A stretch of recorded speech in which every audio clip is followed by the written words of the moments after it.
loves, welcome to another exciting tutorial and promise. And in this video I'm gonna be teaching you how to cut and sew this cowl neck top with back opening. Stay tuned to the end of this video, and if you haven't subscribed to my channel, please kindly do so, and let's get started. My pattern paper is folded into two already, so I'll use my ruler to mark a straight line on top of my paper to serve as the starting line. And I'll go down for the length of my blouse. I'm making use of 22 inches for the length of this blouse and 15 inches for my waistline. Then I'll use my ruler to make all this point a straight line, and I will label the lines: my shoulder line, waistline, and the blouse length. On the shoulder line, I'll input my shoulder measurement divided by 2, that's 7 inches. I'll go down by 1 inch for my shoulder slope, then another 1 inch point I'll go down by 7 inches for my armhole length. So I'll just use my ruler to extend this point. So the neck width and the neck depth for this front piece is 3 inches. I'll mark it, and I'll use my free hand to make my neck curve, and I'll use my ruler to slant my shoulder. On the armhole line, I'll input my round bust measurement divided by 4 plus 1 inch seam allowance. While on the waistline, my round waist measurement divided by 4 plus 1 inch seam allowance. While on the blouse length, my round hip measurement divided by 4 plus 1 inch seam allowance. So I use my ruler to join these points together, and I curve the edge of the blouse a bit to avoid it from being too pointy. So I'm going to cut it out. This is all for the front piece. So while I was cutting, I realized that I haven't made my armhole cut, so I quickly do so, and I continue cutting the front piece out. So for the back piece, I'm going to be cutting it exactly like the front piece. So I'll place the front piece on a new paper, and I will begin cutting it out exactly the way it is on the front piece. So it's just going to be the neckline of the front piece and the back piece that is going to be different. So I'll cut out the neck of the front piece, and I'll remove the front piece away from the back piece. So I'm going to mark out the 3 inches width of the neckline, and I'll label it the back piece.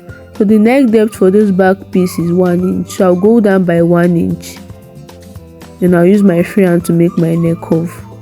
So I'll use my ruler to extend the armhole line to the center back, and I'll cut out the neckline for the back piece, and that takes us to step 2. So I'll take the front piece and the back piece and place the shoulder facing each other just like this. Then I'll use my tape to tape it down to keep it in place. So from the center neck where the two shoulder meet, I'll go in by 2 inches. So I'll mark the 2 inches round the neck of the back piece, and I'll use my free hand to join the point. Then from the armhole line, I'll go down by 1 inch. So I'll curve from the new shoulder line to meet that 1 inch I went down below my armhole line. Then I'll cut open the shoulders, and I'll place both armhole of the front piece and the back piece together so that I can cover out the back opening, the opening of the back piece. So when I place both armhole together, I'll curve out the new armhole to meet the back piece, like 2 inches or 1.5 each below the armhole for the back opening. And I started cutting out the back piece, so we'll not be making use of the center part here. So I highlighted the side that will be going to be shoulder and the center back of this neck piece, and I cut out the front also. So move to step 3. I'll use my ruler to extend the armhole line to meet the center front. So you might not be seeing all the lines I measure when I start cutting out the front piece. That's because I'm using the other side. So I use my scissors to cut open the line to make the armhole. I'll just leave a little bit space, like just a bit. I will not cut it totally open. So I'll be placing this piece on another new paper, and I'll open it wide as much as I want to. So I didn't measure the inches of how I spread I just opened it a bit because I didn't want my cowl to be very open. So I just open it a bit. So it depends on how wide you want yours to be. You can open it more than this. You can open it wider than this. So after spreading, I started cutting it out.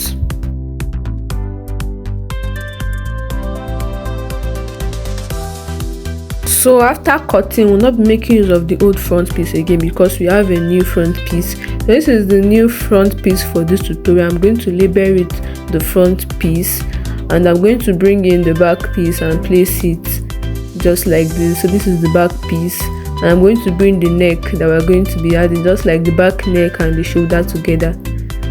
And this is all for the drafting of this cowl neck top. So move to the sewing. So this is my fabric.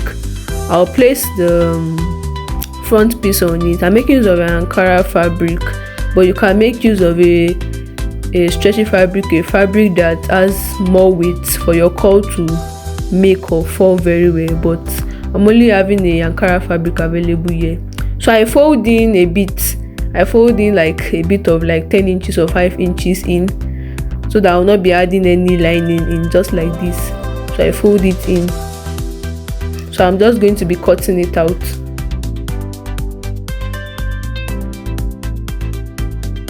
So after cutting, I'm just going to use my scissors to notch the part that differentiates the actual fabric, the actual front piece from the part I folded in. So this is the front piece. This is how it's going to be looking like. This is the part I folded in, and this is how the cowl is going to form. So move to the cutting of the back piece. So this is the fabric. I'll place my back piece directly on it. If you want to add a zipper, you can go ahead and add some inches to impute your zipper, but I'm not going to be adding a zip. So I'll just be cutting it. So my fabric is not enough, so I'm going to be sewing to close up the space there. So I'm going to cut it out.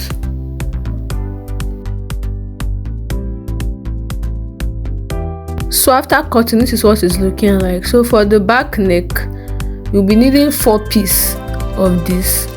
So I'll just place it on my fabric, use my pin to keep it in place. So this particular part, you can make yours a rope to tie at the back, but I'm going to be adding a press button to mine. So I'll be adding 1 inch for joining allowance and for it to fall on each other. Like, I don't want any rough work.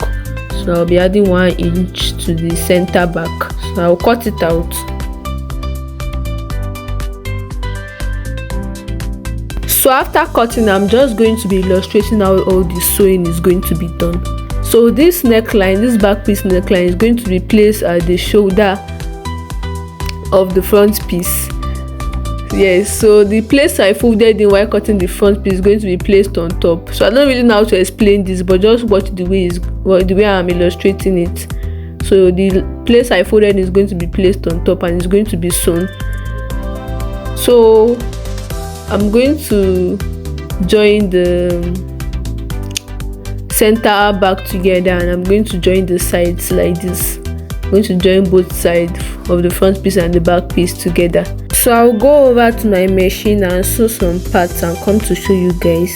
So I joined the center back of the back piece, and this is how it's looking like. And I sewed the upper part of it. This is how it's looking like. So for the neckline of the back, remember that we cut 4 pieces.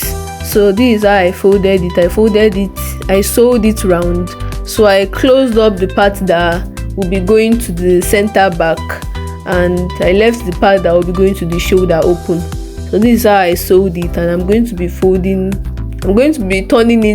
it out. Sorry, I'm going to be turning it out.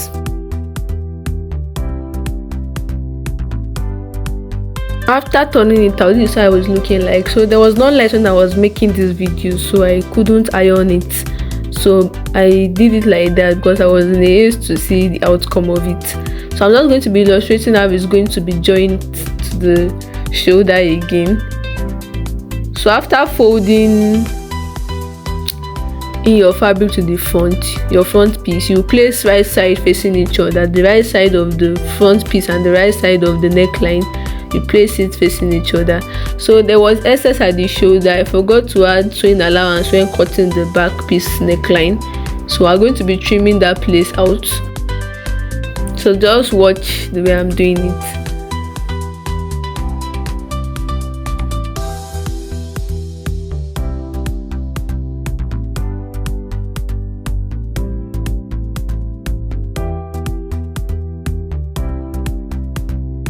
So after securing it with pin, I went to sew it on my machine, and this is how it came out. So this is how it's looking after I joined it. So I will go ahead and trim the excess I have at the shoulder there, just like I said. So if you have any excess, go ahead and trim it. It's not going to be of any problem. After trimming, I'm going to take it to my machine and use my bias to turn the armhole in. This part, I'm going to use my bias to turn it in. So after I'm done using my bias, I will join the sides.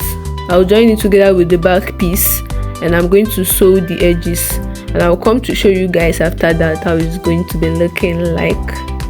So I've turned the armhole with the bias. Look at it, look how neat it's looking like. And I've joined the side, and I've joined the front piece and the back piece together, and I've sewed the edges of the blouse. So this is how it's looking like. So beautiful and neat. So I'm going to be adding a press button to the back neckline. So I tested mine and it was kind of big, so I'm going to be adding a press button just like this. So like I said, you can make yours a rope to tie at the back.